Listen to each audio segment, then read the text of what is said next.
สบายดีกันเบิดสุขคนตอนนี้เราอยู่ที่ด่านน้องค่ายบรรยากาศด่านน้องค่ายวันนี้รู้สึกว่าคึกคืนหลายเสาร์วันจันทร์มันตอนนี้ก็เวลา10 โมงทุกคน10 โมงปลายแล้วคือว่าคนที่ขามมาจากเวียงจันทร์ก็หลายคนที่จะขามไปก็หลายเนาะคึกคืนด่านช่วงนี้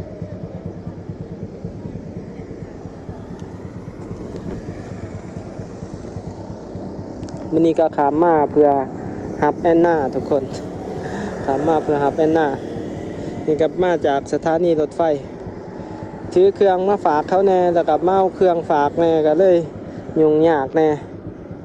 ก็เลยบ่มีเวลาสิถ่ายคลิปให้ทุกคนเบิ่งโอ้ทางหน้าด้านนี้รถตกหลายเลยทุกคนหลายขนาดก็สิถ่ายคลิปบ่ยาวปานใดมื้อนี้บ่ได้ลงให้ทุกคนเบิ่งดนละสำหรับ2แมนทัวร์เฮา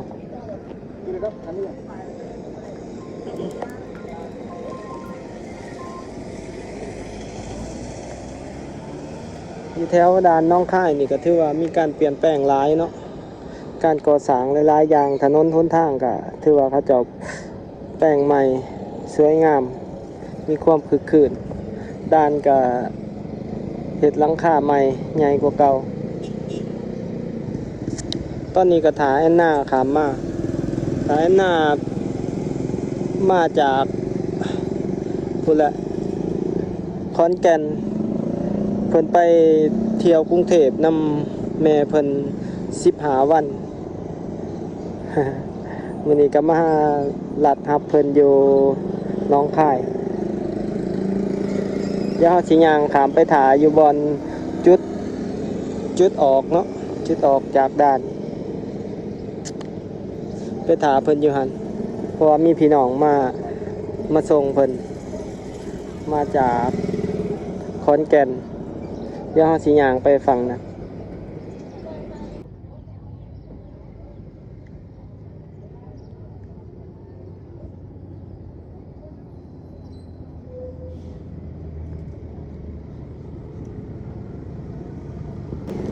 เดี๋ยวเฮาก็สิย่างไปจุดออกบนปั๊มพาสปอร์ตไปถ่าเพิ่นถ่าแอนนา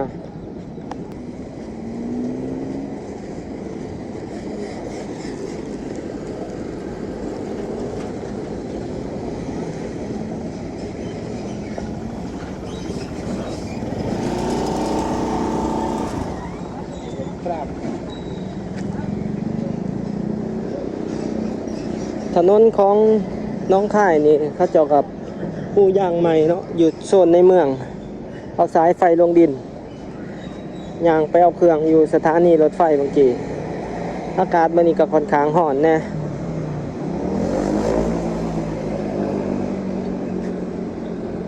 เบิ่งบรรยากาศอยู่ด่านทุกคนรถหลายคือว่าเขาเจ้าสร้างหลังคาตัวนี้ขึ้นมานี่ก็ค่อนข้างว่ากว้างเติบเนาะกว้างใหญ่เว้ย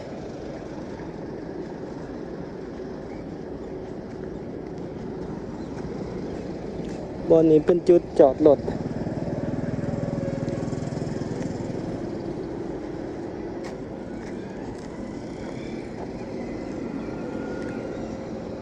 นักท่องเที่ยวทั้งชาวไทยแล้วก็คนลาวเดินทางมาจุดออกจุดจอดรถผู้โดยสารที่ว่าเป็นหลังคาโดมที่ว่ากว้างเติบ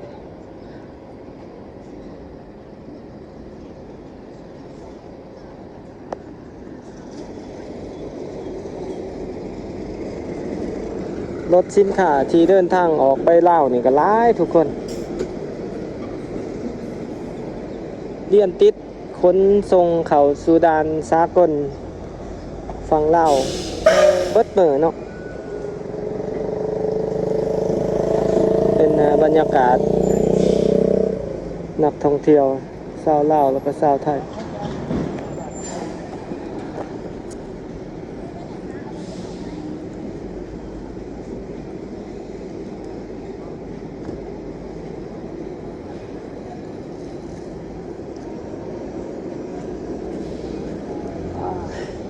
เดี๋ยวมาส้มเบิงดานทุกคนเลยมาดนนะ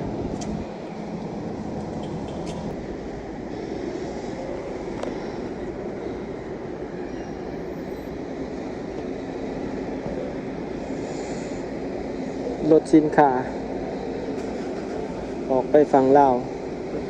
เลื่อนกันเลย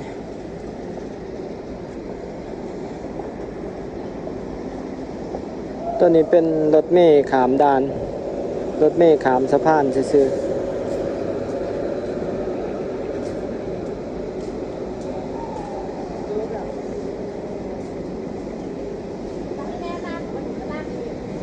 คือว่าคนเดินทางหลายเข้าออกอยู่ด่านน้องค่ายช่วงนี้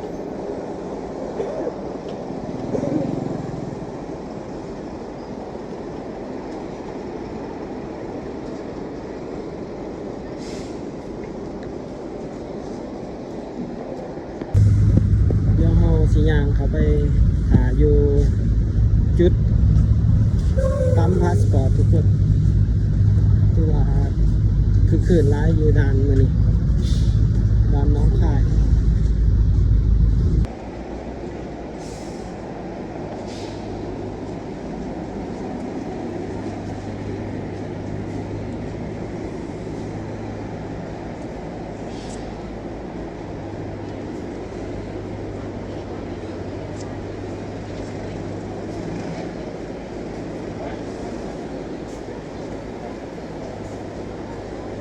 ตั้งแต่เขาจะเฮ็ดหลังคาแล้วเขาก็มานี่ครั้งแรกเลยทุกคน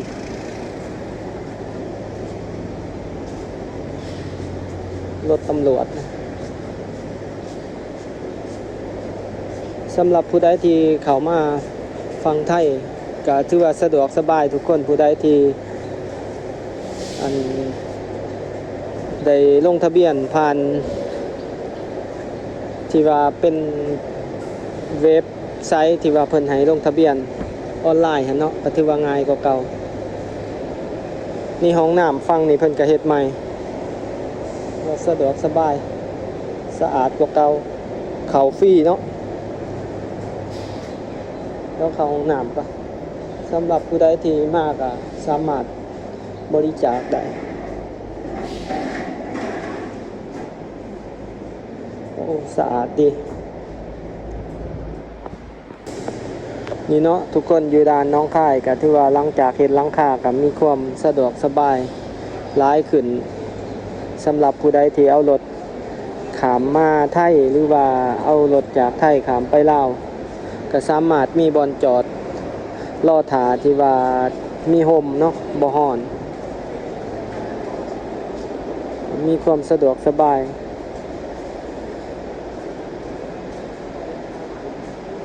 บ่ต้องลำบากถือว่าเย็นสบายเข้ามารอท่าค่ะถือว่าเป็นด่านสากลเนาะเป็นด่านระดับสากลหรือว่าฝั่งไทยนี่ก็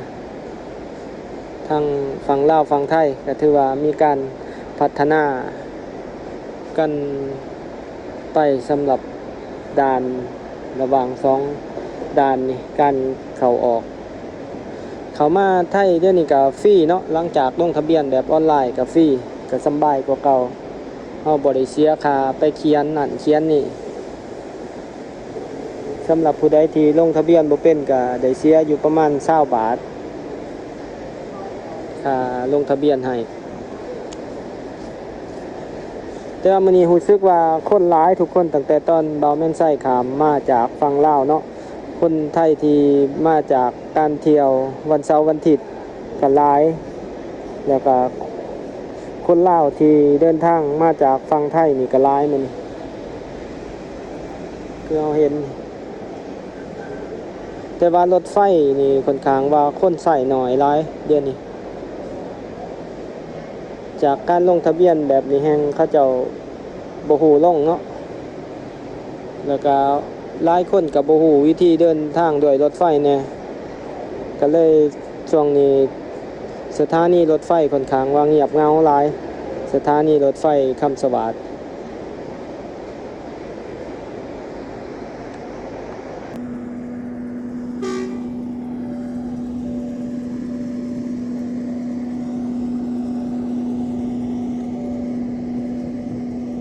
รถไฟจะเป็นรถไฟไปเวียงจันทน์นะกำลังมาหอดน้องคาย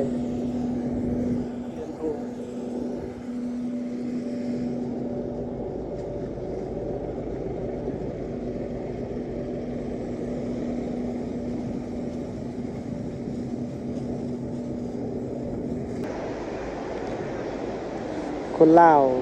วัยรุ่นส่วนใหญ่สิเอารถส่วนตัวขามมาฝั่งไทยเอง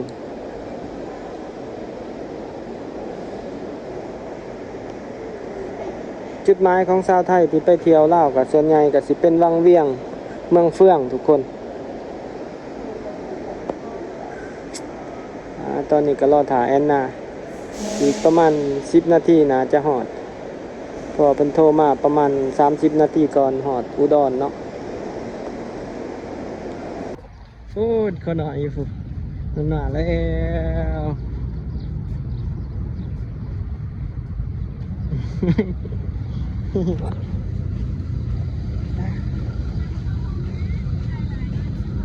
ใจมวนบ่ลูกไปลินทะเลมวนบ่โอ้ลูกไปลินใช่แน่ไปเล่นทะเลแล้วก็ไปเล่นเฮือละนาแล้วก็ไปห้องน้ำแล้วก็ไปช้อปปิ้งแล้วก็ไปซื้อแล้วก็เข้านอน ใช้ของฝากป้าใช้ของฝากป้าของฝากป้าอันนี้โอ้ยโอ้เห็นปะบอกว่าอีกวะอยู่สวนไหนวะโอ้ยบักม่วงบักอะไรอยู่บ้านเอามาฝากวะ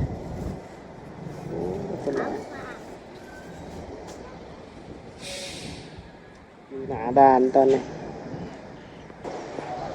เขาสู่การจำพาสปอร์ตไปขึ้นเครื่องบินเดินทางกลับบัดนี้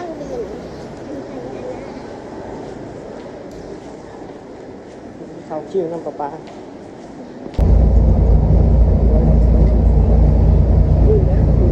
รถเมล์ขามดานเลย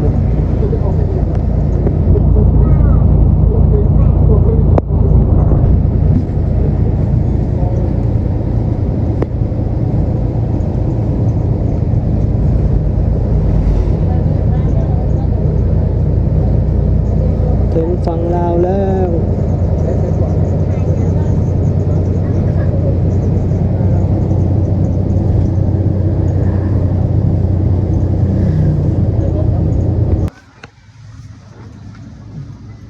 บรรยากาศหนาดานเล่าคนหลาย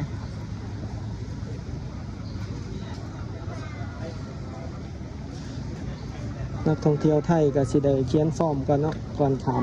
แล้วเราก็สิไปปั๊มพาสปอร์ตเข้าลาวเลยก็สิมีอยู่ประมาณนี้เด้อทุกคนสำหรับในคลิปนี้เนาะ